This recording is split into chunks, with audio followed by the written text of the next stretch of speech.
மறக்க மாட்டேன், செத்தாலும் மறக்க மாட்டேன். இப்படி ஒரு பரதேசிக்கு கல்யாணம் பண்ணி வச்சு என் அப்பா எனக்கு பெரிய துரோகத்தை பண்ணிட்டாரு என்று கண்ணில் கோபம் தெறிக்க தன் தோழிகளிடம் தன் கணவன் சூர்யாவை பற்றி கேவலமாக பேசிக் கொண்டிருந்தாள் பிரீத்தி. சரி, இவருக்கு தான் அறிவில்ல, இவனுக்காவது அறிவிற்கு வேண்டாம்? நல்ல அம்சமா ஒரு பெரிய ஒருத்து பொண்ணு மாட்டினா இதான் சான்ஸ்னு கம்புக்கமா வீட்டோட மாப்பிளைய வந்து உக்காந்துடுறது.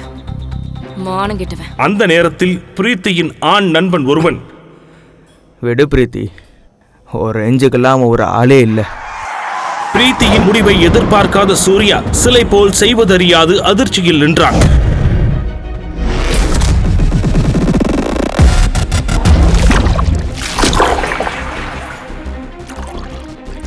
டேய் வெட்டி ஆபீசர் சூர்யா, ஒரு செருப்பு தைச்சிட்டு வர உனக்கு 2 நாள் வேணுமாடா?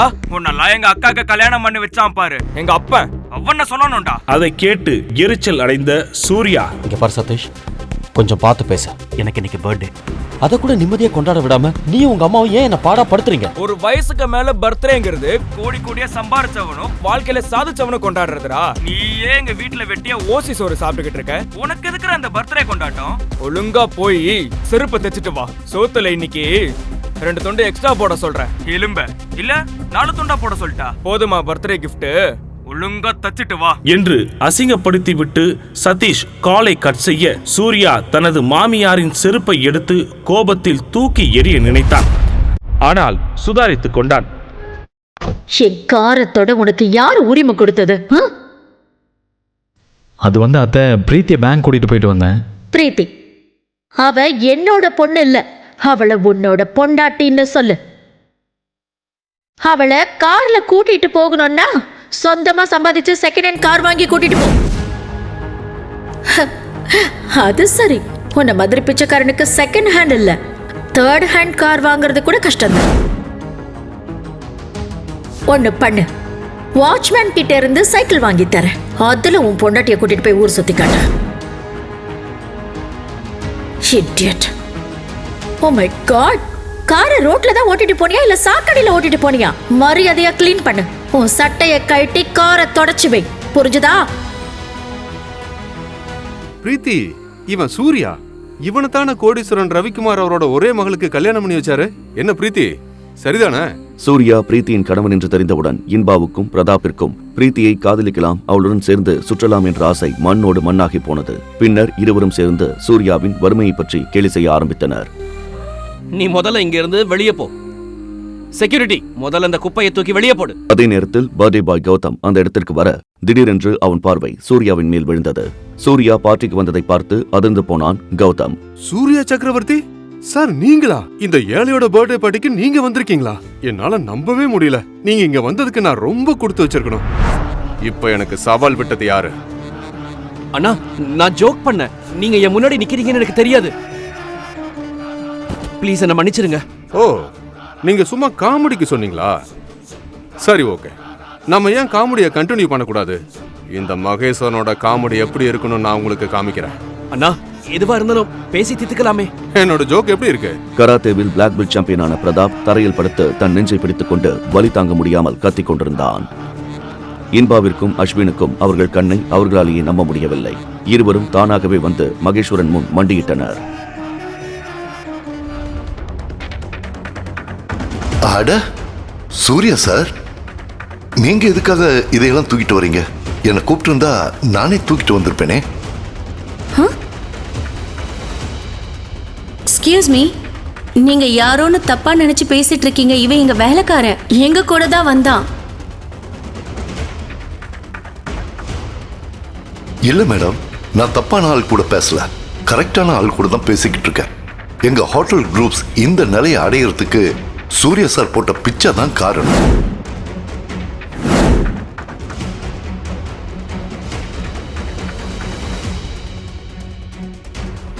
ஆமா, நீங்க பிரைவேட் ரூம் தானே கேட்டீங்க? ஆமா, பிரைவேட் ரூம் தான் கேட்டோம். ஆனா நீங்க தான் டேபிள் ரூம் எதுவுமே இல்லைன்னு சொல்லிட்டீங்களே. மேடம், நீங்க சூர்யா சார் கூட வந்திருக்கீங்க, உங்களுக்கு பிரைவேட் ரூம் கிடையாது. நீங்க பல லட்சம் மதிப்பு இருக்கிற லக்ஸரி ஸ்வீட் ரூம் எடுத்துக்கோங்க. என்ன சார் கூல இது? உங்க அப்பாயின்மெண்ட்டுக்காக நான் எவ்வளவு நாள் காத்துக்கிட்டு இருக்கேன். நீங்க தான் சீஃப் கெஸ்ட், இவன் கைய பிடிச்சு பேசிட்டு இருக்கீங்க. He is just a servant. வாய் மூடுங்க. நீங்க யார்கிட்ட பேசிட்டு இருக்கீங்க தெரியுமா? அவரால் தான் இன்னைக்கு நான் இந்த நிலைமையில இருக்கேன். என்கிட்ட எவ்வளவு மரியாதையா நடந்துக்கிறீங்களோ அதை விட 100 மடங்கு அதிக மரியாதையா சூர்யா சாருக்கு நீங்க எல்லாரும் கொடுக்கணும். புரிஞ்சுதா? நான் மட்டும் இல்ல, என்னை மாதிரி எத்தனையோ அரசியல்வாதிகளையும் பிசினஸ் மேன்களையும் சூர்யா சார் உருவாக்கி இருக்கார். இன்னைக்கு இவ்வளவு நடந்ததுக்கு அப்புறமும் அவர் அமைதியா இருக்காருன்னா நிச்சயமா இதுக்கு முன்னாடி ஏதோ ஒரு காரணம் இருக்கும்.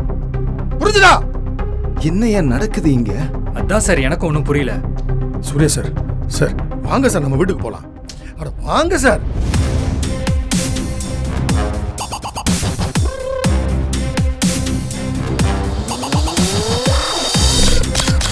ஒரு செருப்பு தைக்க கூட லாயக்கு இல்ல உனக்கு.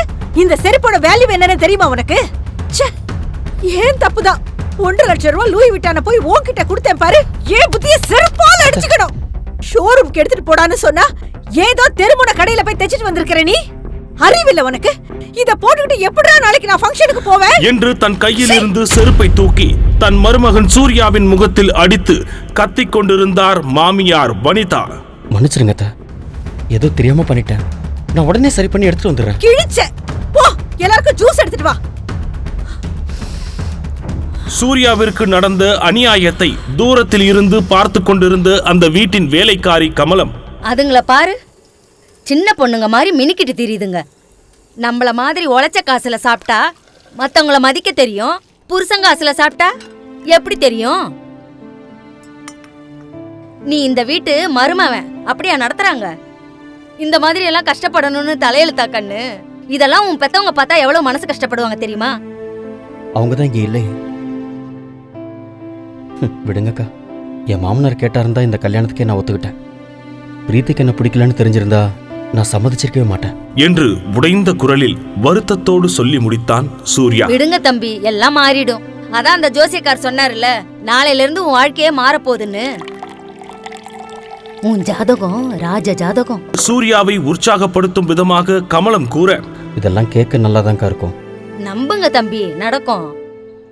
தம்பி, நாளைக்கு உன் பிறந்த நாளாச்சே, பிரீத்தி அம்மாக்கு தெரியுமா?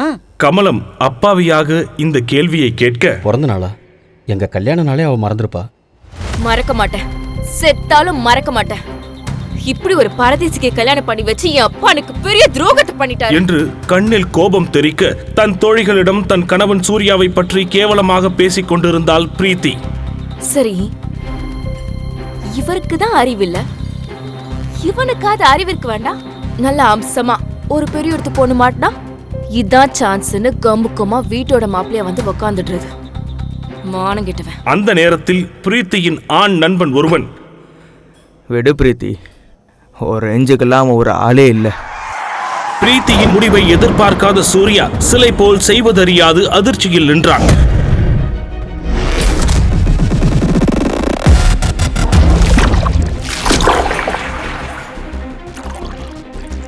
வேறு வழியின்றி திருமணமான அன்றில் இருந்து பிரீத்தியின் வீட்டில் காசு வாங்காத வேலைக்காரன் போலத்தான் வாழ்ந்து வந்தான் சூர்யா. பிரீத்திக்கு சூர்யா மீது இருந்த கொடூரமான வெறுப்பை புரிந்து கொண்ட அவளுடைய தோழி, உனக்கு பிடிக்கலனா டிவோர்ஸ் பண்ணிட வேண்டியதானடி. அது அவ்வளோ ஈஸி இல்லை. அப்படி நான் மட்டும் அவனை டிவோர்ஸ் பண்ணனா என் அப்பா அவர் சொத்துல இருந்து ஒரு பைசா கூட கொடுக்க மாட்டாரு. அண்ட் அந்த கல்யாணம் அவர் முடிவு பண்ணது. அப்ப இதுதான் உன் தலையெழுத்தா? No no no no. அதான் இன்னும் 3 நாள்ல 200 கோடி ரூபாய் ப்ராஜெக்டை யூஎஸ்ல சைன் பண்ண போறேன்ல, அதை சைன் பண்ணி முடிச்சுட்டு இந்தியாவுக்கு வந்து இறங்குனா அடுத்த செகண்டே அந்த பிச்சைக்காரனை டிவோர்ஸ் பண்ணி வீட்டை விட்டு வெளியே துரத்துறனா இல்லையா பாரு என்று கோபத்தோடு மீதம் இருந்த மதுவை ஒரே மடக்கில் குடித்து முடித்தாள். மறுநாள் காலை பரபரப்பாக தன் உடைகளை பேக் செய்து கொண்டிருக்க, தன்னுடைய பிறந்த நாளுக்கு அவள் வாழ்த்து தெரிவிப்பாள் என்று எதிர்பார்ப்போடு புது உடையணிந்து அவள் அருகே வந்து நின்றான் சூர்யா. ஆனால் பிரீத்தி அவனை ஒரு பொருட்டாகவே கருதவில்லை. பிரீத்திக்கு ஒருவேளை நம்ம பர்த்டே மறந்திருக்குமோ என்று நினைத்து கொண்டு ஏமாற்றத்துடன் அங்கிருந்து வெளியே செல்ல முயல, ஏதோ ஞாபகம் வந்தவளாக திரும்பிய பிரீத்தி வாழ்த்து சொல்லத்தான் தன்னை கூப்பிடுகிறாள் என்று மகிழ்ச்சி அடைந்த சூர்யா, சொல்லு பிரீத்தி, என்னோட லக்கி ப்ளூ சஃபர் நெக்லஸ் எங்கேயாச்சும் பாத்தியா? எங்க தேடியும் காணும் என்று பிரீத்தி சொன்ன அடுத்த நொடி மனம் தளர்ந்து போனான் சூர்யா. ஆனாலும் அதை கண்டு கொள்ளாமல், அதுவா, அது இந்த லாக்கர்ல தான் இருக்கு என்று சொல்லி சூர்யா ஜுவல்லரி பாக்ஸை எடுத்து கொடுக்க, பிரீத்தி அதனை அவளது பேக்கில் வைத்துவிட்டு கிளம்பினாள். சூர்யா ஏமாற்றத்துடன் பிரீத்தி செல்வதை பார்த்து கொண்டே இருந்தான். பிரீத்தி கிளம்பிய சில நொடிகளிலேயே சூர்யாவின் மாமனார் ரவிக்குமார் உற்சாகமாக வீட்டின் உள்ளே வர, இந்த குடும்பத்தில் மாப்பிள்ளை என்று தன்னை மரியாதையாக கூப்பிடும் ஒரே ஆள் தனது மாமனார் தான் என்பதால் உற்சாகத்தோடு வந்து நின்றான் சூர்யா. இவராவது வாழ்த்துகிறாரே என்று மகிழ்ச்சி அடைந்தான். தேங்க்யூ மாமா. மா, மாப்பிள்ளை கேக் வாங்கி ஃப்ரிட்ஜில் வச்சிருக்கேன், எடுத்துட்டு வாங்க. சரிங்கய்யா. பிரீத்தி விஷ் பண்ணாளா? விஷ் பண்ணா மாமா. ஆனால் இந்த மகிழ்ச்சி சில நொடிகள் கூட நீடிக்கவில்லை. ஐயா, இங்க ஒண்ணுமே இல்லைங்க. நல்லா பாருங்கம்மா, ஃப்ரிட்ஜில் தான் இருக்கும். ஐயா, இங்க கேக் இல்லைங்க ஐயா. இல்லையா? வாங்கி ஃப்ரிட்ஜில் தானே வச்சேன். ரவிக்குமார் அதிர்ச்சியாகி திரும்பி பார்க்க ஈனோ அந்த கேக்கை சாப்பிட்டுக் கொண்டிருந்தது. அதை பார்த்து கடும் கோபமடைந்த ரவிக்குமார், வனிதா, வனிதா! ஏற்கனவே எதிர்பார்த்த வனிதா போன் பேசியபடி திமிராக வந்து நிற்க, மாப்பிள்ள பர்த்டேக்கு வாங்கின கேக்க யார் கீழுக்கு போட்டது? என்னது? நம்ம மாப்பிள்ள சாருக்கு பிறந்த நாளா? ஐயோ, இது தெரியாம அந்த கேக்க நான் கீனோக்குள்ள வச்சுட்டேன் என்று வனிதா நக்கலாக கூற, என்னங்க நீங்க நம்ம மாப்பிள்ளைக்கு காஸ்ட்லியான கேக் வாங்க கூடாதா? நான் ஏதோ நாய்க்கு வாங்கின கேக்குன்னு நினைச்சேன். கோபமாக கண்கள் சிவக்க நின்று கொண்டிருந்தார் ரவிக்குமார். நம்ம மாப்பிள்ளை எவ்வளவு பெரிய ஆளு. மாமா, என்னால நீங்க எதுக்கு சண்டை போட்டுக்கிறீங்க? நீங்க வாழ்த்துனதே எனக்கு சந்தோஷம் மாமா. சூர்யா அவரின் பாதத்தை தொட்டு ஆசீர்வாதம் வாங்க ரவிக்குமார் சூர்யாவை கட்டி அணைத்து கொண்டார். சரியாக அந்த நேரத்தில் சூர்யாவின் போனிற்கு பிரீத்தியிடம் இருந்து டெக்ஸ்ட் மெசேஜ் வந்தது. தன் வாழ்க்கையிலேயே முதல் முறையாக பிரீத்தியிடம் இருந்து மெசேஜ் வந்ததை நினைத்து மகிழ்ச்சியாக அவளை பார்க்க சென்றான் சூர்யா. தன்னுடைய பிறந்த நாள் ஞாபகத்திற்கு வந்து தனக்கு மிகப்பெரிய சர்ப்ரைஸை கொடுக்க போகிறாள் என்று நினைத்து சூர்யாவின் மனம் மகிழ்ச்சியில் அலைபாய்ந்து கொண்டிருக்க, அவளுக்காக பூங்கொத்தை வாங்குவதற்கு வண்டியை நிறுத்தினான் சூர்யா. அந்த நேரத்தில் அவனுக்கு ஒரு போன் கால் வந்தது. பிரீத்தியின் சகோதரன் சதீஷ் அவனை அழைத்திருந்தான். டேய் வெட்டி ஆபீசர் சூர்யா, ஒரு செருப்பு தைச்சிட்டு வர உனக்கு 2 நாள் வேணுமாடா? உன்னெல்லாம் எங்க அக்காக்கு கல்யாணம் பண்ணி வச்சான் பாரு எங்க அப்பன், அவன சொல்லணும்டா. அதை கேட்டு எரிச்சல் அடைந்த சூர்யா, இங்க பாரு சதீஷ், கொஞ்சம் பார்த்து பேச. எனக்கு இன்னைக்கு பர்த்டே, அதை கூட நிம்மதியா கொண்டாட விடாம நீ உங்க அம்மாவும் ஏன் என்ன பாடா படுத்துறீங்க? ஒரு வயசுக்கு மேல பர்த்டேங்கிறது கோடி கோடியா சம்பாரிச்சவனும் வாழ்க்கையில சாதிச்சவனும் கொண்டாடுறதுடா. நீ ஏன் எங்க வீட்டுல வெட்டியா ஓசி சோறு சாப்பிட்டுக்கிட்டு இருக்க? உனக்கு எதுக்குற அந்த பர்த்டே கொண்டாட்டம்? ஒழுங்கா போய் செருப்பு தைச்சிட்டு வா. சோத்துல இன்னைக்கு 2 துண்டு எக்ஸ்ட்ரா போட சொல்றேன். எலும்ப இல்ல 4 துண்டா போட சொல்லிட்டா போதுமா? பர்த்டே கிஃப்ட் ஒழுங்கா தச்சிட்டு வா என்று அசிங்கப்படுத்தி விட்டு சதீஷ் காலை கட் செய்ய சூர்யா தனது மாமியாரின் செருப்பை எடுத்து கோபத்தில் தூக்கி எறிய நினைத்தான். ஆனால் சுதாரித்துக் கொண்டான். அண்ணா, இது இங்கே இருக்கட்டும், நான் வந்து சரிங்க தம்பி என்று அந்த பூக்கடைக்காரரை பார்த்து சொல்லிவிட்டு பிரீத்தியை பார்க்கும் உற்சாகத்தில் பார்க்கிங் ஓரமாக பைக்கை நிறுத்திய சூர்யா திரும்பி நடப்பதற்குள் அந்த பைக்கில் வந்து மோதிய ஒரு காரை விட்டு வெளியே வந்த பிரீத்தியின் நண்பன் தேவா தன் தவறை மறைப்பதற்கு சூர்யாவை கோபமாக திட்ட ஆரம்பித்தான். டேய், கண்ணு தெரியாத கபோதி, உன் குப்பை பைக்க பார்க் பண்றதுக்கு ஏன் பார்க்கிங் தான் கிடைச்சதா? உன்னால என் வண்டி வேற ஸ்கிராச் ஆயிடுச்சுடா பரதேசி என்று தேவா கத்த சூர்யாவுக்கு கோபம் கொந்தளித்தது. இங்க பாருங்க, பார்த்து பேசுங்க. எடுக்க சொன்னா எடுக்க போறோம், அதுக்கு வந்து இடிப்பீங்களா?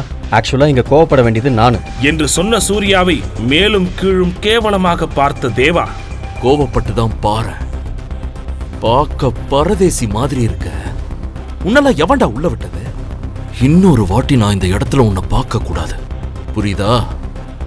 கிளம்புங்கிறது என்று தேவா கடுமையாக பேச தேவாவை முறைத்த சூர்யா தன் முழு கோபத்தையும் அடக்கிக் கொண்டு பிரீத்தியின் கேபினுக்கு செல்ல லிப்டில் ஏறினான். என் ஜுவல்லரி காணோம், எங்க போச்சுன்னே தெரியல. காம் டவுன், கண்டிப்பா பேக்ல தான் இருக்கும். தேடி பாரு. நான் எல்லா இடத்துலயும் நல்லா தேடிட்டேன், எங்கேயுமே காணோம். இந்த சூர்யா வேலையா தான் இருக்கும்.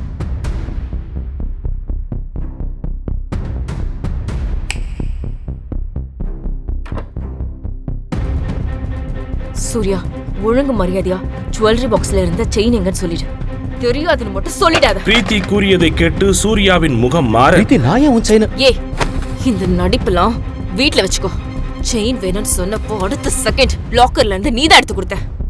நான் ஓபன் கூட பண்ணாம உன் மேல இருந்த நம்பிக்கையில எடுத்துட்டு வந்தேன். இப்ப உள்ள பார்த்தா செயினை காணோம்.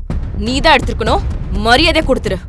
பிரீத்தி, சத்தியமா நான் எடுக்கல பிரீத்தி. அது ப்ளூ சஃபர் பதிச்ச காஸ்ட்லி செயின். அதுவும் இல்லாம அது ஒரு லக்கி செயின். யுஎஸ் மீட்டிங் போகும்போது எடுத்துட்டு போகலான்னு இருந்தேன். விளையாடாம ஒழுங்கா கொடுத்துரு. பிரீத்தி ப்ளீஸ், எல்லாரும் பாக்குறாங்க. சட்டையிலிருந்து கையிட என்று மெல்லிய குரலில் அவளிடம் கெஞ்சினான். எடுக்க முடியாதுடா. உன்னை கல்யாணம் பண்ணதுல இருந்து என் மரியாதையே போச்சு. ஆபீஸ்ல இருக்கவங்களா உன்னை ஏன் நான் செலக்ட் பண்ண, எனக்கு உடல் ரீதியா ஏதோ பிரச்சனை இருக்குன்னு அவங்கள ஒரு முடிவுக்கு வந்துட்டாங்க. போதும், என் அப்பா சொன்ன ஒரே காரணத்துக்காக உன்னை கல்யாணம் பண்ணது போதும். அதனால நான் இப்போ அனுபவிக்கிறதும் போதும் என்று பிரீத்தி திட்டிக் கொண்டிருக்கும் போது அங்கே வந்த தேவா. பிரீத்தி, என்ன பிரச்சனை? இவன் எதுக்கு உங்ககிட்ட பேசிட்டு இருக்கான்? What's happening? முதல்ல யார் இவன்? இவனை பத்தி பேசுறதுக்கு இவன் ஒருத்தே இல்ல. ஏய், என் ஃபிளைட் போர்டிங்க்கு இன்னும் 1 hour தான் இருக்கு. அதுக்குள்ள என் செயின் கைக்கு வந்தாகணும், இல்லன்னா அவ்வளவுதான். பிரீத்தி, டோன்ட் வரிடா. நீ அமெரிக்காக்கு போயிட்டு வந்த உடனே இதே மாதிரி செயின் நான் உனக்கு பிரசன்ட் பண்றேன். It will look lovely on you. என்று தேவா பிரீத்தியின் தோளை தொட்டு ஆறுதலாக பேச, தேவாவை பார்த்து பிரீத்தி புன்னகைக்க சூர்யா மனமுடைந்து திரும்பி நடக்க ஆரம்பித்தான். ஏய், ஒரு நிமிஷம் இரு. என்னது இது கையில? குடு குடு குடு குடு. இது எதுக்கு? பிறந்த நாள் வாழ்த்துக்களுக்காக வந்தவன் திருடன் என்கின்ற பட்டத்துடன் மனமுடைந்து வெளியேறினான். பின்பு பார்க்கிங்கில் பித்து பிடித்தவன் போல் நின்று கொண்டிருந்த சூர்யாவிற்கு கமலம்மாவிடம் இருந்து கால் வந்தது. ஹலோ தம்பி, எங்க தேடி அந்த செயின் கிடைக்கலப்பா. இப்ப என்னப்பா பண்ண போற நீ என்று அக்கறையாக கேட்ட கமலத்திடம், அக்கா எனக்கு தெரியலக்கா என்று பாவமாக கூறினான் சூர்யா. என் தாலி செயின் இருக்குது, அத வேணா வச்சு புது செயின் வாங்கி பொண்ணுக்கு கொடுத்துறியா என்று கமலம் அப்பாவியாக சொல்ல, சூர்யா திடீரென உடைந்து அழ ஆரம்பித்தான். தம்பி தம்பி தம்பி. அக்கா அதெல்லாம் வேண்டாம்க்கா, நீங்க கேட்டதே போதும், நான் பாத்துக்கிறேன். சரி கண்ணு.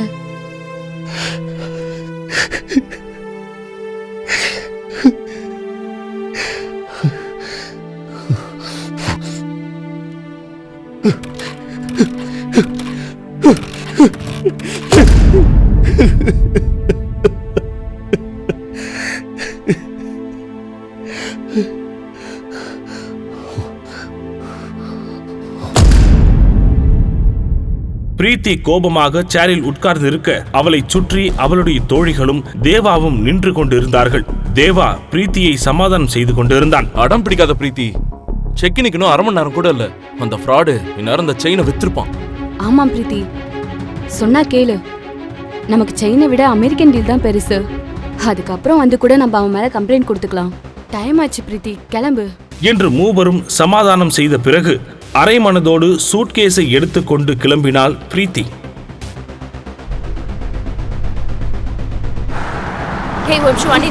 என்னாச்சு?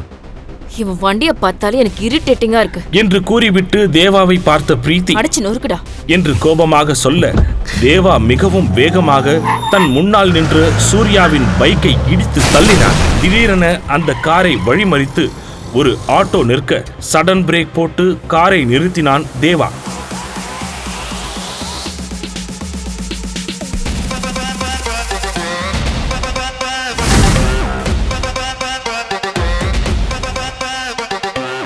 ஏண்டா திருட்டு நாயே, ஓ இஷ்டத்துக்கு ஆட்டோவை குறுக்க விடுற? உன்னெல்லாம் ஆபீஸ்லயே செஞ்சிருக்க மாட்டா.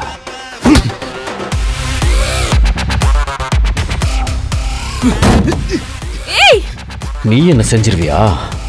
என் பொண்டாட்டிக்கு செயின் வாங்கி கொடுக்க நீ யாரா? நான் உனக்கு பெருசா ஒண்ணு வச்சிருக்கேன்.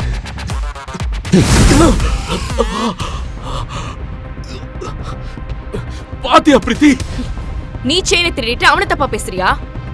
உனக்குலாம் என்ன தகுதி இருக்கு?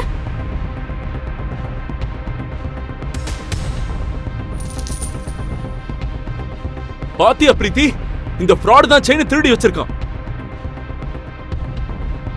பிரீத்தி அதனை ஆச்சரியமாக வாங்கிக் கொள்ள, நீ எந்த டென்ஷனும் இல்லாம ரிலாக்ஸ்டா மீட்டிங்கை பிரசன்ட் பண்ண.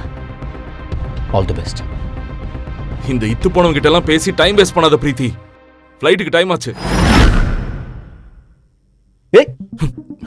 தேவா, வாயை பொத்திக்கிட்டு கம்முன்னு இருக்கணும். நான் என் பொண்டாட்டிகிட்ட பேசிட்டு இருக்கேன். ஏதாவது சத்தம் வந்தது,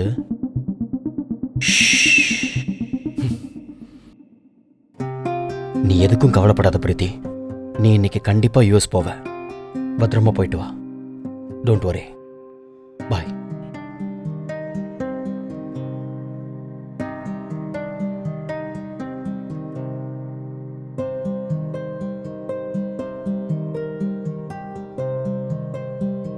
சூர்யா இவ்ளோ கோவப்பட்டு நான் பார்த்ததே இல்லை. எனக்கு அவன் வேற மாதிரி ஒரு ஆளா தெரியறான். டிராபிக்கில் அடித்து பிடித்து விமான நிலையத்தை அடைந்தாலும் உள்ளே நுழைந்த பொழுது அந்த ஃப்ளைட் கிளம்பி விட்டது என்கின்ற அதிர்ச்சிகரமான அனௌன்ஸ்மெண்ட் பிரீத்தியின் காதில் கேட்டது. இது எல்லாத்துக்கும் காரணம் அந்த சூர்யா தான் என்று பிரீத்தி புலம்பிக் கொண்டிருக்க, நீங்க பிரீத்தி தானே? எஸ். உங்க ஃப்ளைட் மிஸ் ஆயிடுச்சுன்னு நீங்க வருத்தப்பட வேணாம் மேம். ஆர்எஸ்வி குரூப் ஆஃப் கம்பெனிஸ்ல இருந்து உங்களுக்காக ஸ்பெஷல் சார்ட்டர்ட் ஃப்ளைட் ரெடி பண்ணிருக்கோம். What? May I have your passport? Sure. என்று பாஸ்போர்ட்டை எடுக்க முயற்சிக்க, அதோடு சேர்ந்து சூர்யா திருடியதாக சொன்ன செயின் வெளியே வர அதிர்ச்சியானால் பிரீத்தி. பின் சூர்யா எடுத்த செயினையும் இப்போது கிடைத்த செயினையும் எடுத்து ஒப்பிட்டு பார்த்தாள். எப்படி 2 செயின்? பிரீத்தியின் கையில் உள்ள செயினை பார்த்து வியந்த அந்த அதிகாரி, வா மேம், நீங்க தான் அந்த லக்கி கேர்லா? இது ஒரு லிமிடெட் எடிஷன் சஃபயர் செயின். 1 மணி நேரத்துக்கு முன்னாடி தான் சூரத்ல இருந்து ஸ்பெஷல் சார்ட்டர்ட் ஃப்ளைட்ல வந்தது. இது உங்களுக்காக தான் வந்ததுன்னு இப்பதான் தெரியுது. இத யார் வாங்குனாங்கன்னு உங்களுக்கு தெரியுமா? அது கான்ஃபிடென்ஷியல் மேம். சாரி. போர்டிங்க்கு டைம் ஆயிடுச்சு. Shall we move Mrs Surya Chakravarthy? Surya சக்கரவர்த்தி?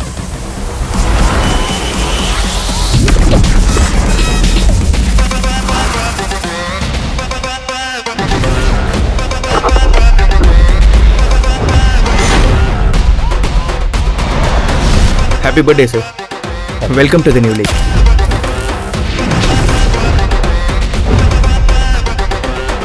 இது உங்க gift, sir.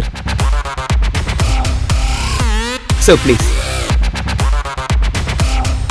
பெரிய உற்சாகம் இல்லாமல் அந்த காரின் உள்ளே ஏறி உட்கார்ந்தான். தன் பர்சில் இருக்கும் தன் அம்மா மற்றும் பிரீத்தியின் புகைப்படத்தை ஒருமுறை பார்க்கிறான். ஹலோ. ஹே பிரீத்தி, ஃப்ளைட் ஏறிட்டியா? இன்னும் இல்லை. என்னாச்சு? ஒரே நிமிஷம், என்ட்ரன்ஸ் கேட் கிட்ட மட்டும் வரியா? எதுக்கு? கொஞ்சம் அர்ஜென்ட், சீக்கிரம். ஏர்போர்ட் என்ட்ரன்ஸுக்கு ஓடி வந்தாள் பிரீத்தி. அங்கே அவள் பார்த்தது கனவிலும் எதிர்பார்க்காதது. செருப்பு தைக்கச் சொன்ன மாமியாரே திடீரென்று எல்லோர் முன்னிலையிலும் மருமகன் காலில் விழுந்து மன்னிப்பு கேட்டது. ஏன்? தாலி கூட வாங்கித்தர வக்கில்லாத புருஷன் எப்படி தன் மனைவிக்கு பல கோடி ரூபாய் சார்ட்டர்ட் ஃப்ளைட்டை வாங்கி கொடுத்தான்? நீ எங்க போற? சார், நான் சூர்யா. நானும் இந்த பர்த்டே பார்ட்டிக்கு தான் வந்திருக்கேன். Hey guys, listen. இவனை பாத்தீங்களா? பார்க்கவே பிச்சைக்கார மாதிரி இருக்கான். ஆனா இவ்வளவு பெரிய கோடீஸ்வரன் கௌதமோட பர்த்டே பார்ட்டிக்கு வந்ததா சொல்றான். கேட்கவே காமெடியா இருக்கு.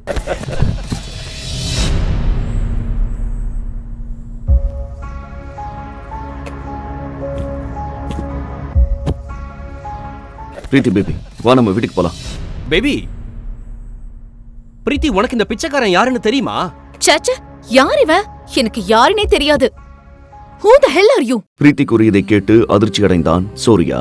ஆனால் பிரீத்தி சூர்யாவை அவமானப்படுத்துவது வழக்கமாக நடக்கும் விஷயம்தான். பிரீத்தி, இப்ப நம்ம கிளம்பலாம். வா வீட்டுக்கு போலாம். ஏ பிச்சைக்காரா, நீ முதல்ல இங்க இருந்து வெளியே போ. செக்யூரிட்டி, முதல்ல அந்த குப்பையை தூக்கி வெளியே போடு. அதே நேரத்தில் பர்த்டே பாய் கௌதம் அந்த இடத்திற்கு வர திடீரென்று அவன் பார்வை சூர்யாவின் மேல் விழுந்தது. சூர்யா பார்ட்டிக்கு வந்ததை பார்த்து அதிர்ந்து போனான் கௌதம். சூர்யா சக்கரவர்த்தி சார், நீங்களா? இந்த ஏழையோட பர்த்டே பார்ட்டிக்கு நீங்க வந்திருக்கீங்களா? என்னால நம்பவே முடியல. நீங்க இங்க வந்ததுக்கு நான் ரொம்ப கொடுத்து வச்சிருக்கணும். Sir sir, please please please உள்ள வாங்க. அங்கு நடந்தவற்றை பார்த்த பிரீத்தி மற்றும் அவளுடைய நண்பர்கள் அதிர்ச்சியுடன் தங்கள் கண்களையே நம்ப முடியாமல் பார்த்துக் கொண்டிருந்தனர்.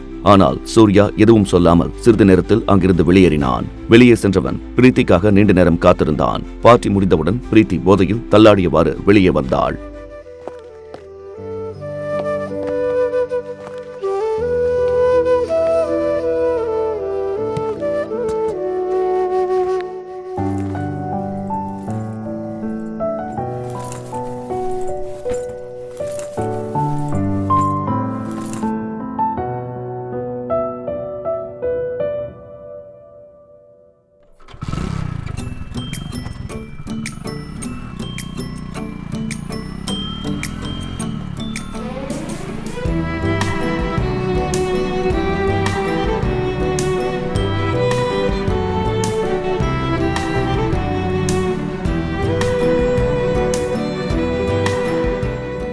சூர்யா எப்படியோ சமாளித்து பிரீத்தியை அழைத்துக் கொண்டு தன் மாமியார் வீட்டுக்கு வந்து சேர்ந்தான்.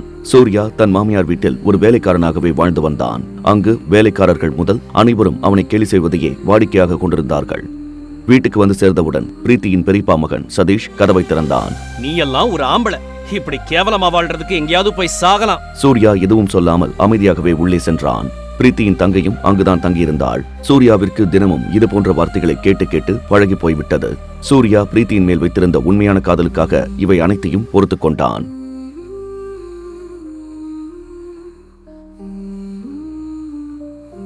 இன்னைக்கு எல்லாரும் என்ன பார்த்து சிரிக்கிறீங்க. ஒரு நாள் என்ன பத்தின உண்மை தெரிய வரும். அப்ப நீங்க எல்லாம் வாயடிச்சு போய் நிக்க போறீங்கடா. சூர்யா யார் என்ற உண்மை இதுவரையில் யாருக்கும் தெரியாது. சூர்யாவும் ஏதோ ஒரு காரணத்திற்காக அதனை யாரிடமும் சொல்லவில்லை. சூர்யாவை அவமானப்படுத்தாதவர்களே அந்த வீட்டில் இல்லை என்று சொல்லலாம்.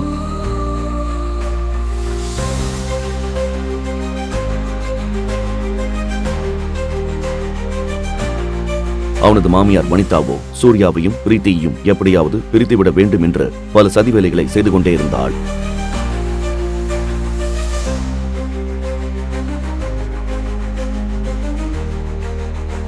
சூர்யா, நம்ம ஹோட்டல் ரூம்குள்ள சில முக்கியமான ஆளுங்களை மீட் பண்ண போறோம். அங்க வந்து நீதான் என்னோட ஹஸ்பண்ட்னு யார்கிட்டயும் சொல்லக்கூடாது. நீ என் வீட்டு வேலைக்காரன்னு சொன்னா போதும். ஆனா பிரீத்தி. சூர்யா, உனக்கு தெரியுமா, உள்ள இருக்கிறவங்க எல்லாம் ரொம்ப பெரிய பணக்காரங்க. அவங்களுக்கு என்னோட புருஷன் ஒரு ஏழைன்னு தெரிஞ்சா எனக்கு ரொம்ப அசிங்கமா போயிரும். பிரீத்தி சொன்னதை கேட்டு சூர்யாவின் முகம் இருண்டு போனது. இது போன்ற ஏச்சு பேச்சுக்கள் ஒன்றும் சூர்யாவிற்கு புதிதல்ல. இது போன்ற வார்த்தைகளை அவன் பலமுறை கேட்டுவிட்டான். பிரீத்தியும் அவளது குடும்பமும் சூர்யாவை எப்போதும் ஒன்றுக்கும் உதவாதவனாகவே பார்த்து வந்தனர். இன்று பிரீத்தி அவளது பாலிய சிநேகிதி ஸ்னேகாவுடன் அவளது புதிய நண்பர்களையும் சந்திக்க ஹோட்டல் ரூமிற்கு செல்கிறாள். அப்போது பிரீத்தி சூர்யாவிடம் தேவையில்லாம எந்த நாடகமும் போடுற வேலை வச்சுக்காத என்று எச்சரிக்கை விடுக்கிறாள். ஸ்னேகாவின் பணக்கார நண்பர்களான பிரதாப், இன்பா மற்றும் அஸ்வின் மூவரும் உள்ளே அமர்ந்திருந்தனர். பிரீத்தி அங்கே சென்றதும் மூவரும் அவளது அழகை பார்த்து பிரமித்து நின்றனர். ஸ்னேகா, யாருது? பார்க்கவே புதுசா பூத்த ரோஜா மாதிரி அழகா இருக்காங்க. இவளா? She is my best friend Preethi. சூர்யாவின் பழைய உடைகளை பார்த்து இன்பா முகத்தை சுளித்துக் கொண்டு கேட்கிறான். யாருவன்? பிஞ்சு போன சட்டையில எக்ஸ்ட்ரா பட்டன் மாதிரி. அதற்கு சூர்யா, என் பேரு சூர்யா. ஓ, எனக்கு ஞாபகம் வந்துருச்சு. பிரீத்தி, இவன் சூர்யா. இவனைத்தான கோடீஸ்வரன் ரவிக்குமார் அவரோட ஒரே மகளுக்கு கல்யாணம் பண்ணி வச்சாரு. என்ன பிரீத்தி, சரிதானே? சூர்யா பிரீத்தியின் கணவன் என்று தெரிந்தவுடன் இன்பாவுக்கும் பிரதாப்பிற்கும் பிரீத்தியை காதலிக்கலாம், அவளுடன் சேர்ந்து சுற்றலாம் என்ற ஆசை மண்ணோடு மண்ணாகி போனது. பின்னர் இருவரும் சேர்ந்து சூர்யாவின் வறுமையை பற்றி கேலி செய்ய ஆரம்பித்தனர்.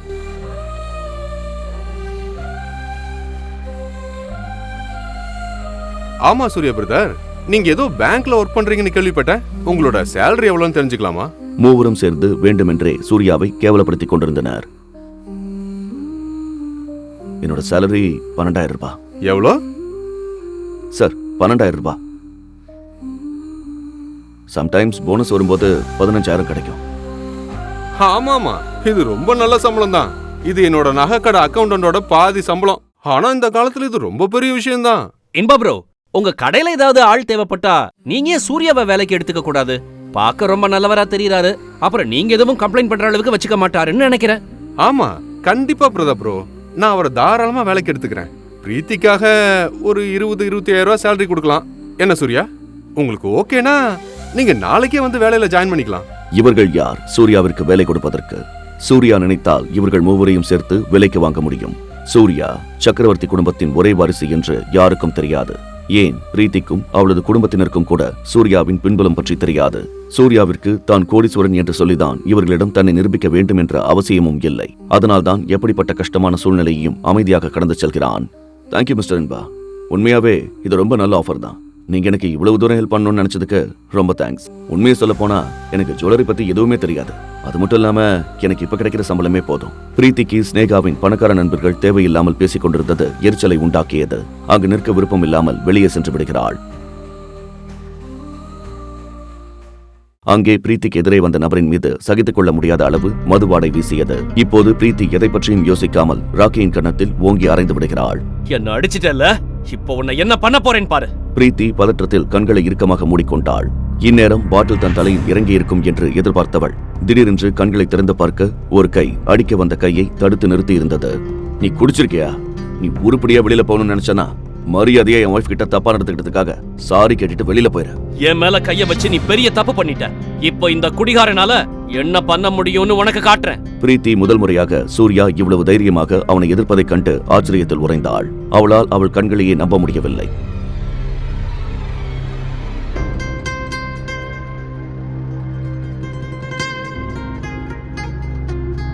அதே சமயம் ஏதோ சத்தம் கேட்க இன்பாவும் பிரதாப்பும் அந்த இடத்திற்கு ஓடி வந்தனர். நான் தனியா வந்ததை பார்த்துட்டு இந்த இடியட் குடிச்சிட்டு வந்து என்கிட்ட தப்பா நடந்துக்க பார்த்தான். இப்போது கோபத்தில் பிரதாப்பின் கண்கள் சிவந்தன. பிரீத்தியை எப்படியாவது தன் வசம் ஈர்த்துவிட வேண்டும் என்பதற்காக அங்கு நடக்கும் அனைத்து விஷயத்திற்கும் அவனே முழு பொறுப்பையும் ஏற்றுக்கொண்டான். எல்லாவற்றிற்கும் மேலாக அந்த பரம்பரை ரெஸ்டாரண்ட் பிரதாப்பின் சொந்த ஹோட்டல். உனக்கு எவ்வளவு தைரியம் இருந்தா பிரீத்தி கிட்ட இந்த மாதிரி நடந்திருப்ப. உன்னை பார்க்கவே அருவருப்பா இருக்கு. உன்னை இப்ப கொல்ல போறேன்டா. ஐயோ, இவனுக்கு தொல்லை தாங்க முடியல. இந்த ஆள் அடிச்சு எப்படியாவது பிரீத்தியை இம்ப்ரெஸ் பண்ணிடணும்னு ட்ரை பண்ணிட்டே இருக்காங்க. ஆனா ஒரு விஷயம் மட்டும் தெளிவா தெரியுது.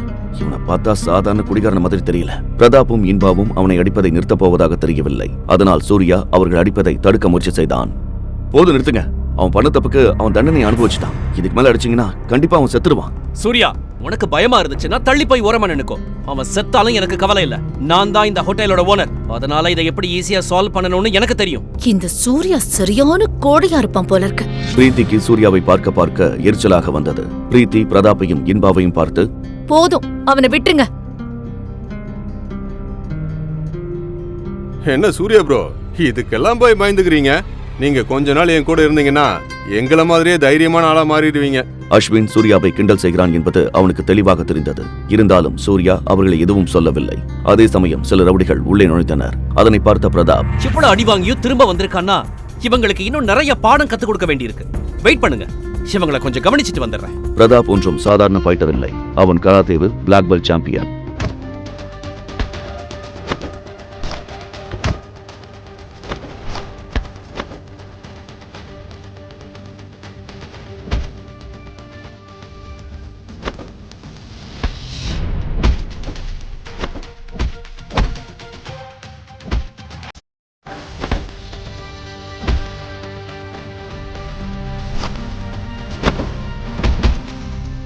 ஒவ்வொருவராக அடித்து சாய்த்த பிறகு ராக்கி மற்றும் அவனது அடியாட்களை பார்த்து, நீங்க எல்லாம் உண்மையாவே ரவுடிங்க தானா? உங்களுக்கு எல்லாம் ரவுடியா இருக்கவே தகுதியே இல்ல. வாவ், கலக்கிட்டீங்க பிரதாப். ரொம்ப நல்ல வேலை செஞ்சீங்க. இதுக்கப்புறமா அந்த ரவுடிங்க நம்ம பக்கத்துல வரணும்னு கூட யோசிக்க மாட்டாங்க. பிரீத்தி, ஸ்னேகா, உங்க ரெண்டு பேருக்கு எதுவும் ஆகல இல்ல? பிரீத்தியும் ஸ்னேகாவும் பதிலுக்கு ஆம் என்று தலையசைத்தனர். பிரீத்தியின் கண்களில் தனக்கான பாராட்டுகளை பார்க்க விரும்பினான் பிரதாப். ஆனால் அவளது கண்கள் பக்கத்தில் அமைதியாக குண்டர்களை பார்த்து அமர்ந்து கொண்டிருந்த தன் கணவன் மீது இருப்பதைக் கண்டான். அது அவனுக்கு மேலும் எரிச்சலை உண்டாக்கியது.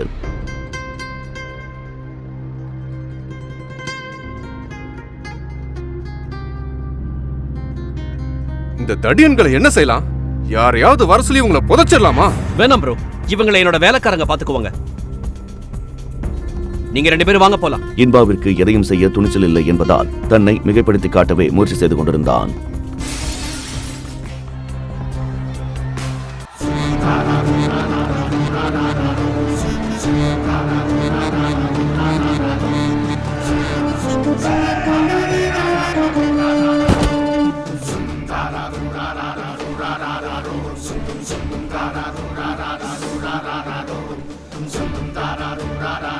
ஓ, அப்படியா?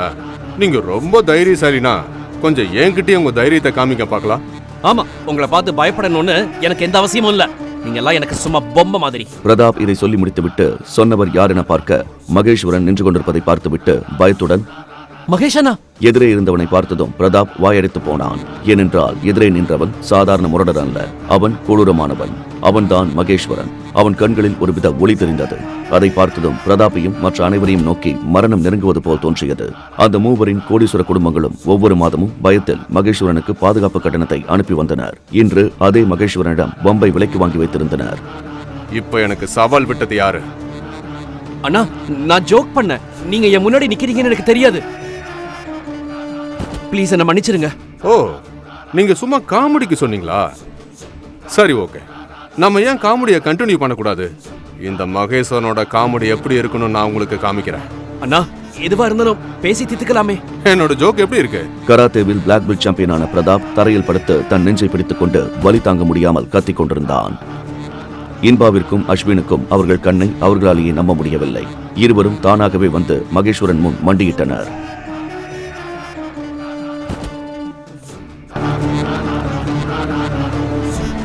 அங்கே ஸ்னேகாவின் நண்பர்கள் மூவரும் வலிதாங்க முடியாமல் கதறிக் கொண்டிருந்தனர். அதை பார்த்து பிரீத்தியும் ஸ்னேகாவும் பயத்துடன் என்ன செய்வதென்றே புரியாமல் தவித்துக் கொண்டிருந்தனர். ஆனால் இவர்களின் சிறு தவறால் தான் நாம் மிகப்பெரிய பிரச்சனையில் மாட்டிக்கொண்டோம் என்று பிரீத்தி நினைத்தாள்.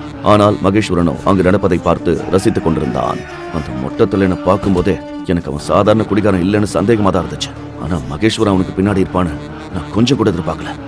சரி, பிரீத்தியை யாரும் தொந்தரவு பண்ணாத வரைக்கும் நான் இதுல தலையிட மாட்டேன். மகேஸ்வரன் பின்னால் நின்று கொண்டிருந்த மூவரையும் கவனிக்கவில்லை. பிரதாப் மற்றும் அவன் நண்பர்கள் வலியில் துடிப்பதைக் கண்டு ரசித்துக் கொண்டிருந்தான். டேய், ஒரு நிமிஷம், அவனோட கை காலெல்லாம் உடைச்சிரு. அப்பவும் அவன் பேசுறத நிறுத்தலனா அவன் கழுத்தையும் சேர்த்து உடைச்சிரு.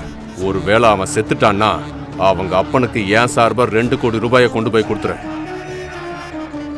ஸ்டாப் ஸ்டாப் ஸ்டாப், போதும், அவங்கள விட்டுருங்க. பிரீத்தி இதை சொன்னதும் மகேஸ்வரன் குரல் வந்த திசையை நோக்கி திரும்பி பார்த்தான். அங்கே சூர்யாவை பார்த்துவிட்டு, சூர்யா ஐயா, சக்கரவர்த்தி.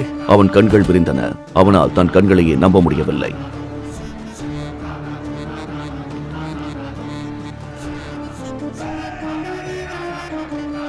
இங்கிருந்து எல்லாரும் முதல்ல வெளியில போங்க.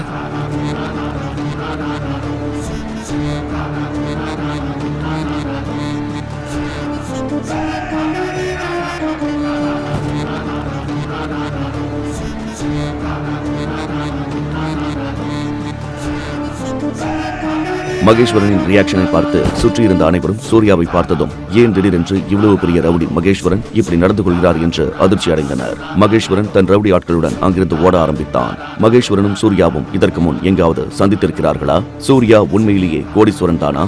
அவன் கோடீஸ்வரன் என்றால் ஏன் மாமியார் வீட்டின் வேலைக்காரனாக அனைத்து அவமானங்களையும் தாங்கிக் கொண்டு அடிமை வாழ்க்கை வாழ்ந்து கொண்டிருக்கிறான்? ரவிக்குமார் ஏன் அவனை போன்ற ஒரு ஏழையை பிரீத்திக்கு திருமணம் செய்து வைத்தார்? 10 ரூபாய் கொடுத்து சமோசா கூட வாங்க வக்கில்லாத ஒருத்தனை பார்த்து 5 ஸ்டார் ஹோட்டல்ல இருக்கிறவங்க எல்லாம் எதுக்காக கையை கட்டி நின்னாங்க?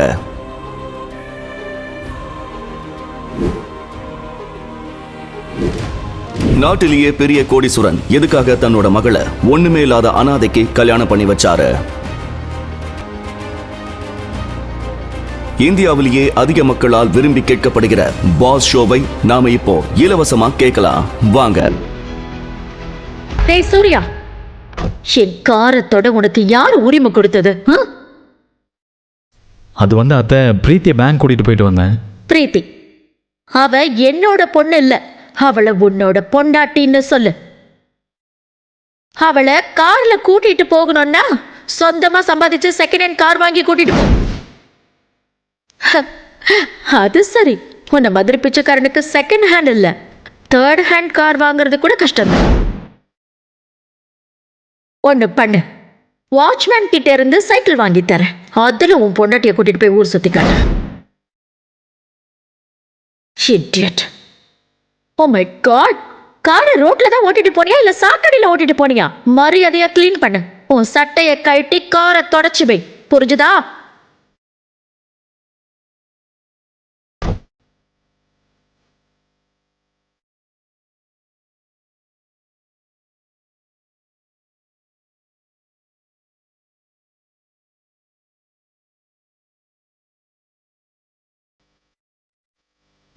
எங்க பாரு, என் ஃப்ரெண்டு லண்டன்ல இருந்து வரான். காரை எடுத்துக்கிட்டே என்ன ஏர்போர்ட்டுக்கு கூட்டிட்டு போ. உங்க அம்மா அவங்க காரை தொடக்கூடாதுன்னு சொல்லிட்டாங்க. என்னது? எனக்கு நீ என்ன பண்ணுவியோ தெரியாது. டாக்ஸியை கூப்பிடுவியோ இல்ல யார்கிட்ட இருந்து கடனை வாங்கிட்டு வருவியோ, ஆனா ஏர்போர்ட்டுக்கு நான் கார்ல தான் போகணும். சீக்கிரமா ஏதாவது பண்ணி, எனக்கு லேட் ஆகுது.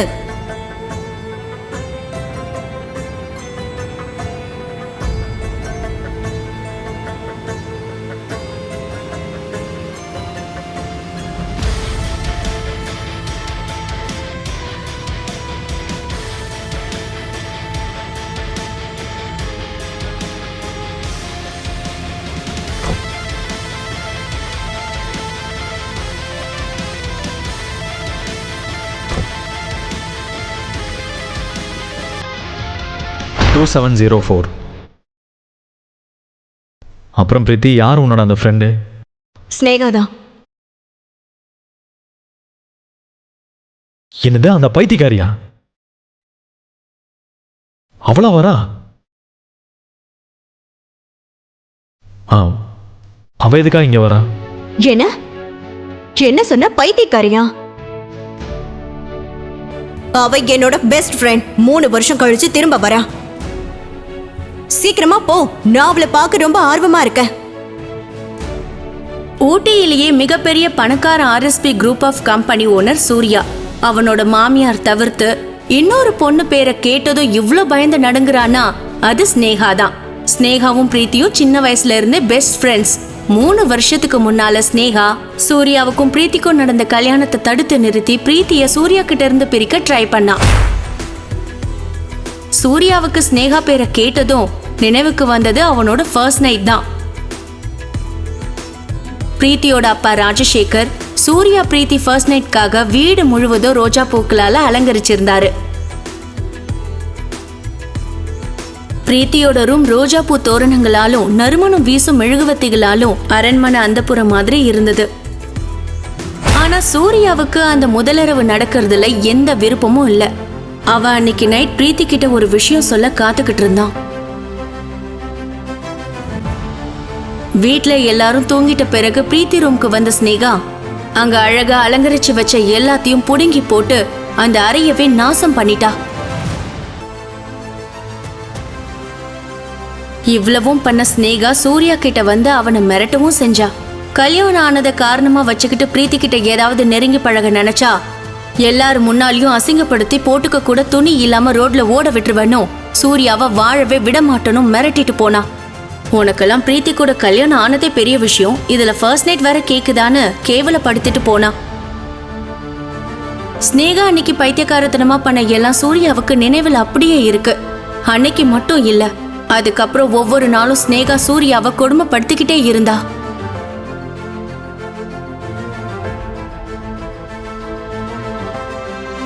கல்யாணம் ஆன 1 மாசம் கழிச்சு ஸ்னேகா லண்டன் போனதும் தான் சூர்யா நிம்மதியா இருந்தான்.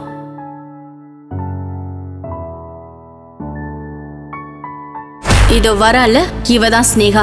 ஸ்னேகாவும் பிரீத்தியும் சின்ன வயசுல இருந்தே ஒரே தட்டுல சாப்பிட்டு ஒரே மாதிரி ட்ரெஸ் போட்டு அவ்வளோ க்ளோஸ் ஃப்ரெண்ட்ஸா இருந்தவங்க. ஸ்னேகா அவளோட பேருக்கு ஏத்த மாதிரி அழகாவும் திமுறாவும் இருப்பா. ஹாய். அவளோட பர்சனாலிட்டியும் அதே மாதிரி தான் இருக்கும். Welcome back to India. I missed you. வா போலாம். Yeah I missed you dear. Preethi ஒரு நிமிஷம்.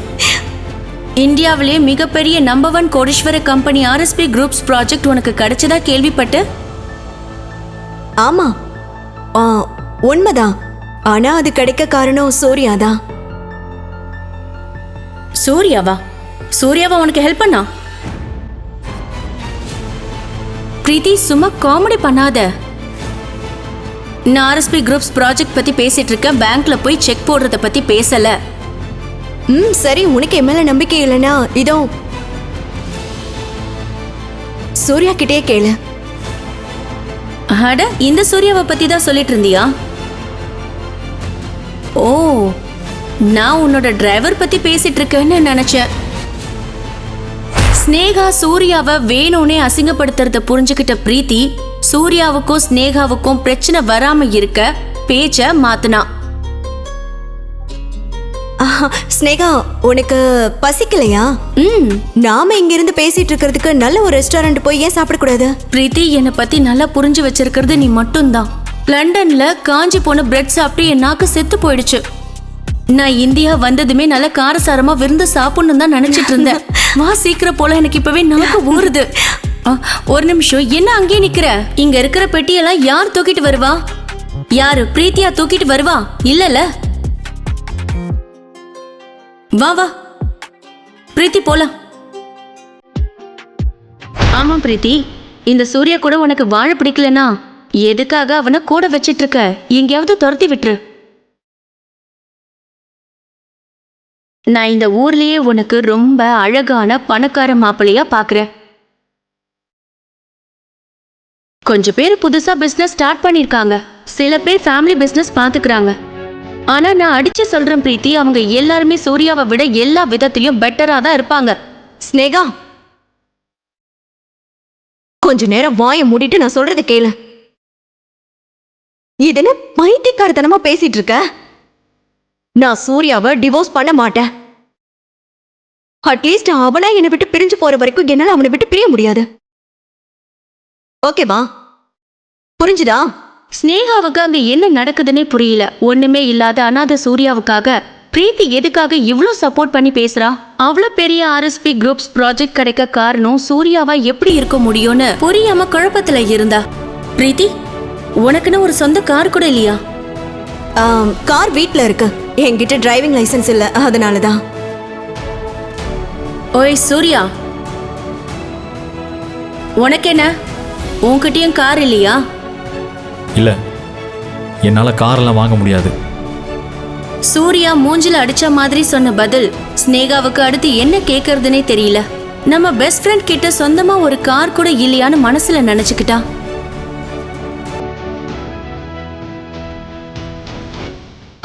வா ஸ்னேகா போலாம்.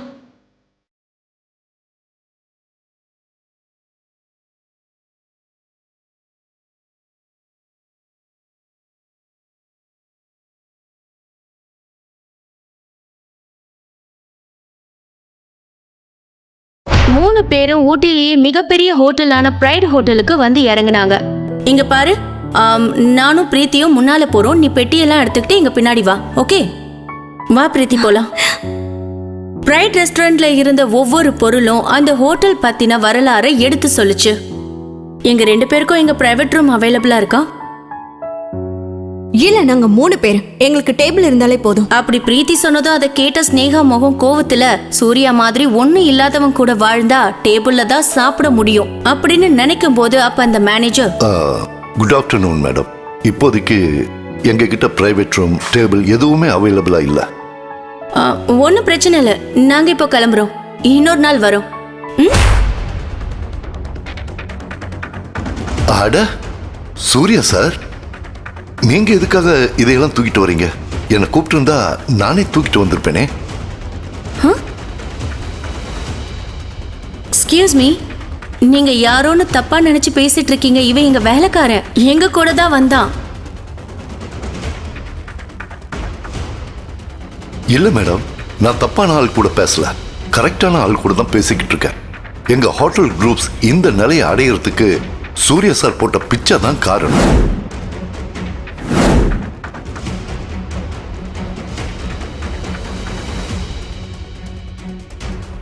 ஆமா, நீங்க பிரைவேட் ரூம் தானே கேட்டீங்க?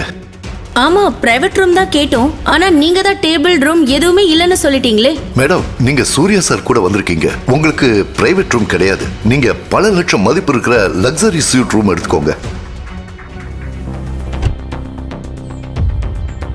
சீக்கிரமா வேற காரை வர சொல்லு மேன், அப்புறம் இதை சரி பண்ணலாம். ரவிக்குமார் பேசிக்கொண்டே நடு ரோட்டை கிராஸ் செய்து கொண்டிருக்கும் பொழுது அவர் எதிரே ஒரு வண்டி பிரேக் பிடிக்காமல் வந்து கொண்டிருந்தது. ரவிக்குமார் அதை சற்றும் கவனிக்காமல் தொலைபேசியில் பேசிக் கொண்டிருக்க அதை கவனித்துக் கொண்டிருந்த சூர்யா திடுக்கிட்டு வேகமாக ஓடிச் சென்று ரவிக்குமாரை பிடித்து வேகமாக தள்ளிக்கொண்டு ரோட்டை விட்டு வெளியே சென்றான். பிரேக் பிடிக்காமல் வந்த அந்த வண்டி வேகமாக கிராஸ் செய்ய நூல் இழையில் ரவிக்குமார் உயிர் தப்பினார். 3 ஆண்டுகளுக்கு முன்னர் ஊட்டி பஸ் ஸ்டாண்டிற்கு வந்து இறங்கிய சூர்யாவின் கையில் வெறும் 200 ரூபாய் பணம் மட்டுமே இருந்தது. அதோடு அவன் முகத்தில் பெரும் சோகமும் நிரம்பி இருந்தது. குறைந்த விலைக்கு சாப்பிட ஒரு ரோட்டு கடைக்கு சென்றான். அப்போது திடீரென அவனது அம்மாவின் ஞாபகம் வர கண்களில் இருந்து கண்ணீர் கசியத் தொடங்கியது. சூர்யாவிற்கு எல்லாமே அவனது அம்மாதான். நீண்ட நாட்களாக உடல்நிலை சரியில்லாமல் மரணப்படுக்கையில் கிடந்த அவனது அம்மாவை காப்பாற்ற சில லட்சங்கள் தேவைப்பட்டன. இதில் பெரிய கொடுமை என்னவென்றால் சூர்யாவிற்கு அவனது சொந்த குடும்பத்தாரே உதவுவதற்கு முன்வரவில்லை. சரியான சிகிச்சையை உரிய நேரத்தில் அளிக்காததால் சூர்யாவின் அம்மா இந்த உலகை விட்டு மறைந்து விட்டார். சொந்தங்கள் மீதும் இந்த வாழ்க்கையின் மீதும் இருந்த நம்பிக்கை அவனது அம்மாவின் மரணம் முற்றிலும் இழக்கச் செய்திருந்தது.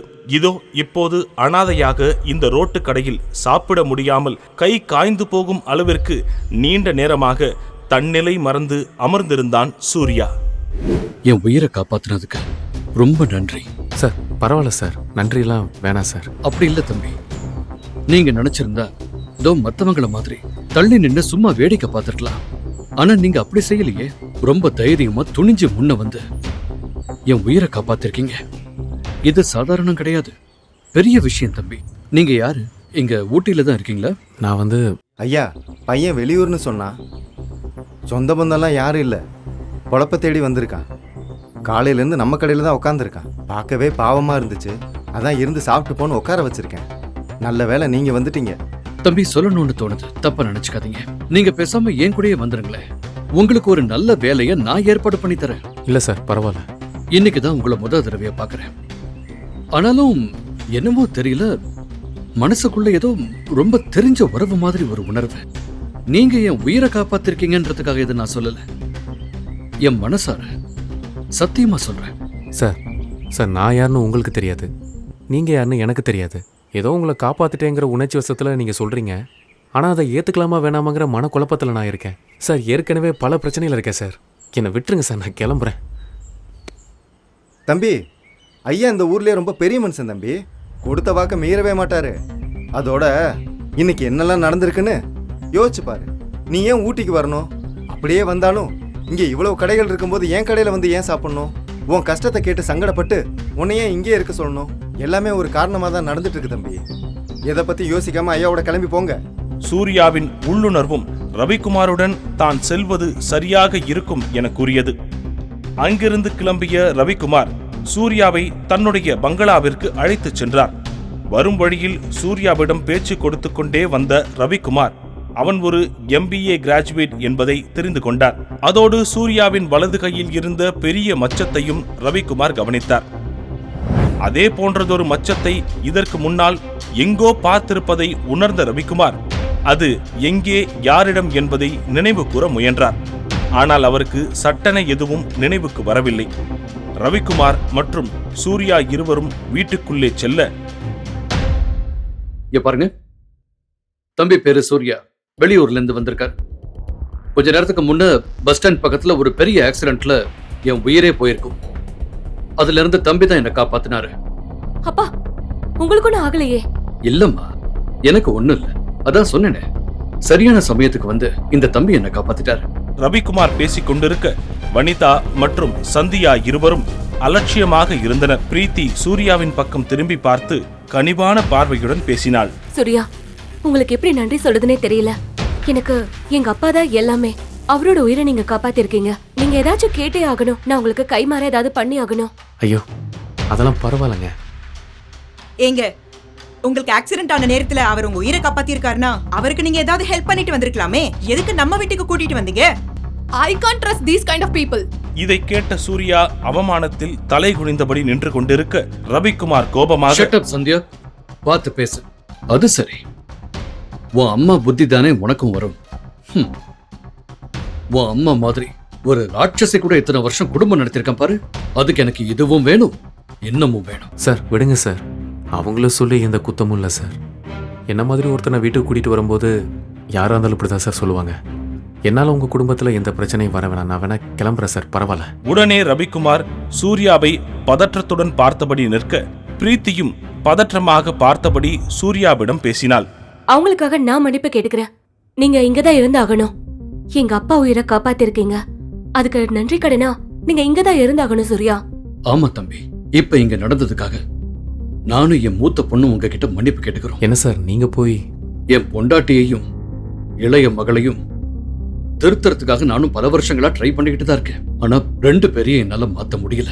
இப்போ இவங்க சொல்றது கேட்டு நீங்க இந்த வீட்டை விட்டு கிளம்பி போனீங்கன்னா ஒரு நல்ல பையனை வீட்டுக்கு கூட்டு வந்து அவமானப்படுத்தி அனுப்பிட்டோங்கிற குற்ற உணர்ச்சியோட நான் ஆயுசு முழுக்க வாழ வேண்டியிருக்கும். பிரீத்தியும் ரவிக்குமாரும் மாறி மாறி வற்புறுத்த அவர்களின் வார்த்தைக்கு கட்டுப்பட்டு சூர்யா அங்கே தங்குவதற்கு சம்மதித்தான். பாருங்க, இன்னொரு தடவை இவர்கிட்ட யாராவது மரியாதை குறைவா பேசுனீங்க அப்புறம் நான் மனுஷனாவே இருக்க மாட்டேன். தம்பி, இன்னையில இருந்து நீங்க தான் எனக்கு பர்சனல் செக்ரட்டரி. சார் என்ன சொல்றீங்க? No it's a done deal. Alright Preethi, இவர் இங்கேயே தங்க எல்லா ஏற்பாடும் பண்ணிடு. நாட்கள் ஓடின. சூர்யா ரவிக்குமாரிடம் வேலைக்கு சேர்ந்து 6 மாதங்கள் ஆயிருந்தது. சூர்யா கொடுத்த ஆலோசனைகளின்படி ரவிக்குமார் எடுத்த முடிவுகள் பெரும் வெற்றி அடைந்திருந்தன. சூர்யாவின் மீது ரவிக்குமார் வைத்திருந்த நம்பிக்கை பெரிதும் அதிகரித்திருந்தது.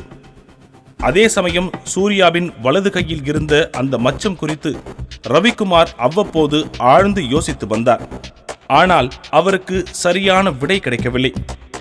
இந்த இடைப்பட்ட காலங்களில் பிரீத்திக்கு மாப்பிள்ளை தேடுவதில் ரவிக்குமாரின் கவனம் சூடு பிடித்திருந்தது. பெரிய பெரிய பிசினஸ்மேன்களின் வரன்கள் வந்தாலும் ரவிக்குமாருக்கு நம்பிக்கை ஏற்படும் வகையில் அவருக்கு எந்த வரனும் அமையவில்லை. யோ, இது சம்பந்தப்பட்ட லீகலிட்டிஸ்லாம் வெரிஃபை பண்ணவே 2 நாள் ஆகும் ஐயா. இது எவ்வளவு முக்கியமான ப்ராஜெக்ட்னு உங்களுக்கு எல்லாம் தெரியுமா தெரியாதா? எல்லாத்தையும் கடைசி நிமிஷத்துல தான் கொண்டு வருவீங்களா? உங்க அலட்சியத்தால இந்த ப்ராஜெக்ட் நம்ம கையை விட்டு போகுது. Dam it. சார், இந்த ப்ராஜெக்ட் நம்ம கையை விட்டு போகாது. நான் டாக்குமெண்ட்ஸ் எல்லாமே ஆல்ரெடி வெரிஃபை பண்ணிட்டேன். நீங்கள் ஒரு டைம் படித்து பார்த்துட்டு சைன் மட்டும் போட்டால் போதும் சார். அதே போல சூர்யாவிற்கு பிசினஸ் மீது அதிக ஆர்வமும் அதில் அவன் கொடுக்கும் யோசனைகளும் அவருக்கு தொடர்ந்து வியப்பளித்து வந்தன. இப்படி ரவிக்குமாருக்கு குடும்பத்தின் மீது இருந்த சில பொறுப்புகளும் சூர்யாவின் அசாத்திய திறமைகள் மீது இருந்த வியப்பும் அவரை பல வகையில் யோசிக்க செய்து கொண்டிருந்தது. அந்த யோசனை ஒரு நாள் அவரின் தூக்கத்தையும் கெடுத்தது. ரவிக்குமாரின் சிந்தனையில் பிரீத்தி, சூர்யா ஆகிய இருவரின் முகமும் மாறி மாறி வந்து சென்றது. அதோடு சூர்யாவின் கையில் இருந்த மச்சமும் அவரை மிகவும் குழப்பியது. அது அவருக்கு எதையோ நினைவுபடுத்த முயல்வதாக எண்ணினார். அப்படின்னா சூர்யா, ஐயோ, இது இத்தனை நாளா எப்படி என்னோட நினைவுக்கு வராம போச்சு? சூர்யாவை இத்தனை நாளா ஒரு சாதாரண பையனா நினைச்சிட்டமே. அவனோட இந்த நிலைமைக்கு தெரிஞ்சோ தெரியாமலோ நானும் ஒரு காரணம் ஆகியிருக்கேன். இந்த ஊட்டி மொத்தமும் என்ன ஒரு பெரிய ஆளா பாக்குது. ஆனா இங்க யாருக்கும் தெரியல. என்ன விட இன்னும் என்ன மாதிரி இருக்கிற 100கணக்கான கோடீஸ்வரங்க சேர்ந்து நின்னா கூட சூர்யாவுக்கு ஈடாக முடியாது. இப்ப கூட சூர்யா நினைச்சா இந்த ஒட்டுமொத்த தமிழ்நாட்டோட பிசினஸ் சாம்ராஜ்யத்தையும் புரட்டி போட முடியும். ஆனா அவ்வளவு பெரிய அந்தஸ்தையும் செல்வாக்கையும் விட்டுட்டு அவன் ஏன் இப்படி ஒரு நிலைமையில இருக்கான்? ஐயோ கடவுளே, நான் பண்ண தப்புக்கு நானே ஒரு பிராயச்சித்தம் செய்யணும், செஞ்சே ஆகணும். உங்க 2 பேர்கிட்டையும் நான் ஒரு முக்கியமான விஷயம் பேசணும். ரொம்ப நாளாவே என் மனசுக்குள்ள ஒரு யோசனை ஓடிக்கிட்டு இருக்கு. நீங்க 2 பேரும் கல்யாணம் பண்ணிக்கிட்டா நல்லா இருக்கும்னு நான் நினைக்கிறேன். என்னடா இவன் திடீர்னு இப்படி சொல்றான் என்ன தப்பா நினைக்காதீங்க. நல்லா யோசிச்சுதான் நான் இந்த முடிவுக்கு வந்திருக்கேன். என்னால என் பொண்ணுக்கு எங்க வேணா எவ்வளவு பெரிய இடத்துல வேணும்னாலும் மாப்பிள்ளை பார்க்க முடியும். ஆனா சூர்யா மாதிரி அமையாதுமா. சார், உங்க பொண்ணு பிரீத்திய இது வரைக்கும் அந்த கண்ணோட்டத்துல பார்த்தது இல்லை சார். ஆனா நீங்க அமைச்சு கொடுக்குற இந்த வாழ்க்கை நல்லபடியா அமையும்னு நான் நம்புறேன். அதனால எனக்கு இந்த கல்யாணத்துல சம்மதம் சார் என்று சூர்யா பதிலளிக்க ரவிக்குமார் சந்தோஷத்தில் மகிழ்ச்சியாக சிரித்தார். உடனே வீட்டின் உள்ளே சென்று ரவிக்குமார் விஷயத்தை எல்லோரிடமும் சொல்ல, யாருன்னே தெரியாத இந்த பிச்சைக்காரனுக்கு வேலை கொடுத்ததே இங்க யாருக்குமே பிடிக்கல. ஏதோ உங்க உயிரை காப்பாத்தி இருக்கான்றதுக்காக எதுவும் சொல்லாம இருந்தோம். இப்ப என்னடானா நம்ம பொண்ணு அவனுக்கு கல்யாணம் பண்ணி கொடுக்கறேன்னு சொல்றீங்க? புத்தி கெட்டு போச்சா உங்களுக்கு? ஆமா டாடி, இவ யாரு? இவனுக்கு என்ன சொத்து இருக்கு? இவனுக்கு போய் பிரீத்திய கல்யாணம் பண்ணி கொடுக்க போறேன்னு சொல்றீங்க? I am very much disappointed with you. இங்க பாருங்க, ஊருக்குள்ள நமக்குன்னு ஒரு அந்தஸ்து இருக்கு. ஒரே நாள்ல எல்லாத்தையும் குட்டிச்சவராக்கிடாதீங்க. எப்ப பார்த்தாலும் பணம் பணம் பணம். 1000 கோடி ரூபாயை கொட்டி கொடுத்தாலும் சூர்யா மாதிரி ஒரு பையன் நம்ம பிரீத்திக்கு கிடைக்க மாட்டான்.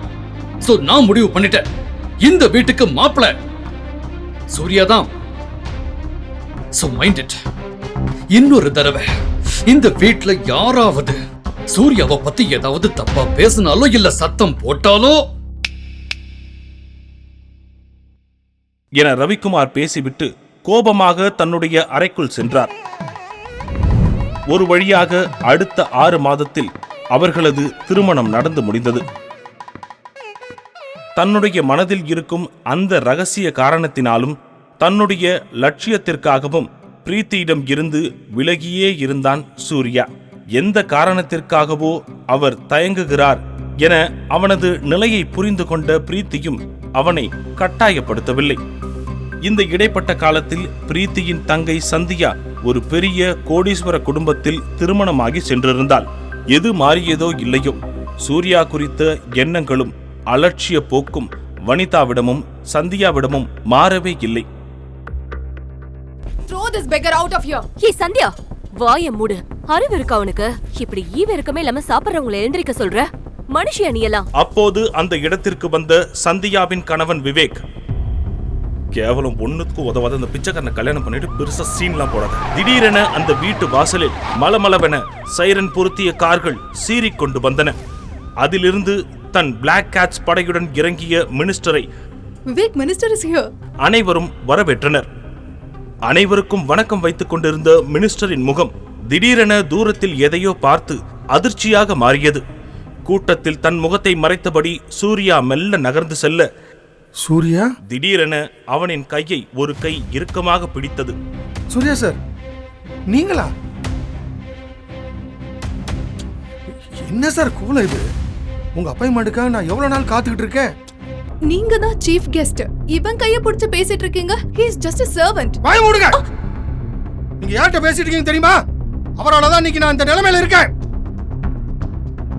என்கிட்ட எவ்வளவு மரியாதையா நடந்துக்கிறீங்களோ அதை விட 100 மடங்கு அதிக மரியாதையா சூர்யா சாருக்கு நீங்க எல்லாரும் கொடுக்கணும். புரிஞ்சுதா? நான் மட்டும் இல்ல, என்னை மாதிரி எத்தனையோ அரசியல்வாதிகளையும் பிசினஸ் மேன்களையும் சூர்யா சார் உருவாக்கி இருக்காரு. இன்னைக்கு இவ்வளவு நடந்ததுக்கு அப்புறமும் அவர் அமைதியா இருக்காருன்னா நிச்சயமா இதுக்கு முன்னாடி ஏதோ ஒரு காரணம் இருக்கும். புரிஞ்சுதா? என்னையா நடக்குது இங்க? அதான் சார் எனக்கு ஒன்றும் புரியல. சூர்யா சார், சார் வாங்க சார், நம்ம வீட்டுக்கு போலாம். அட வாங்க சார்.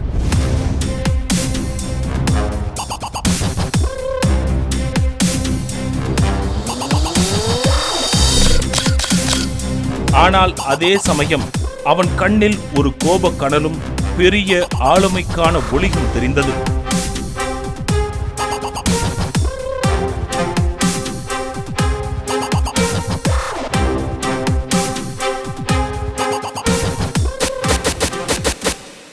தன்னுடைய அம்மாவின் மருத்துவ செலவிற்கு பணம் புரட்ட முடியாதவனின் முன்னால் ஆளுங்கட்சியின் மந்திரி ஏன் தலை குனிந்து கை கட்டி நின்றார்? சூர்யாவின் வலது கையில் அந்த மச்சத்தின் பின்னால் உள்ள ரகசியம் என்ன? என்ன காரணத்திற்காக ரவிக்குமார் தனது மகளை சூர்யாவிற்கு திருமணம் செய்து கொடுத்தார்? சூர்யா என்ன காரணத்திற்காக பிரீத்தியை திருமணம் செய்து கொண்டான்? இத்தனை அவமானங்கள் பட்டிருந்தாலும் இது நாள் வரைக்கும் சூர்யா தன்னுடைய உண்மை முகத்தை வெளிப்படுத்தாதது ஏன்? முழு கதையையும் கேட்டு மகிழ பாக்கெட் FM APP டவுன்லோட் செய்யுங்கள். லிங்க் டிஸ்கிரிப்ஷனில் கொடுக்கப்பட்டுள்ளது.